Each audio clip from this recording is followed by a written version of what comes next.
নামেৰে মুখৰিত বৰপেটা ৰোড চহৰ। বৰপেটা ৰোডত ৰাইজৰ কুশলাৰ্থেই ষষ্ঠ বাৰ্ষিক বীৰনাম।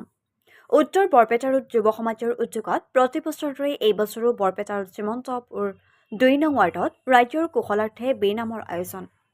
আজিৰ এই বীৰনামত অংশগ্ৰহণ কৰে গৃহলক্ষ্মী নামটি দল হাউলি, উত্তৰ বৰপেটা ৰোড নামটি দল আৰু বৰহাৰ পুনাম দল সুন্দৰ দিয়া সত্ৰ বৰপেটাৰ।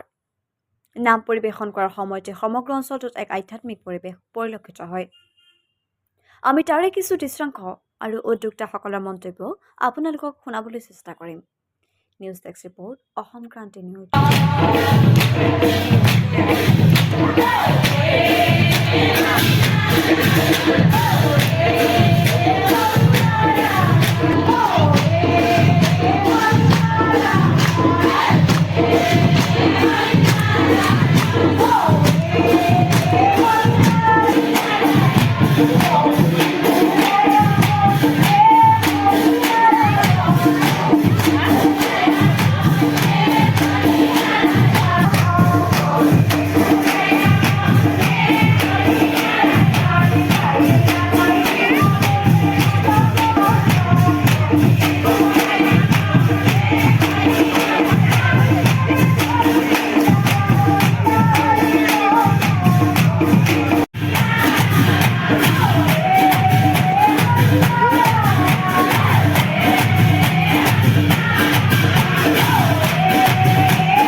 প্ৰতি বছৰেৰ দলে এইদিনেও উত্তৰ বৰপেটাৰ যুবক সমাজৰ আয়োজনত ৰাইজৰ কুশলাৰ্থে আমি বীৰনামৰ অনুষ্ঠানটিৰ আয়োজন কৰা হৈছে আৰু এই অনুষ্ঠানটি প্ৰতি বছৰে কৰা হয়। আৰু আমি এইখিনিতে আমি ধন্যবাদ জ্ঞাপন কৰিছোঁ আমাৰ গৃহলক্ষ্মী মহিলা দলটিক, তেওঁলোকক কিছুমান জীৱন দিবৰ বাবে অনুৰোধ জনাম। আৰু এইবাৰ যদি নাম পৰিৱেশন কৰিবৰ বাবে অনুৰোধ জনাম আমাৰ স্থানীয় ৰাইজ উত্তৰ বৰপেটা ৰোড মানসী দলক আমি দুটি নাম প্ৰদৰ্শন কৰিবৰ বাবে অনুৰোধ জনাম। ধন্যবাদ।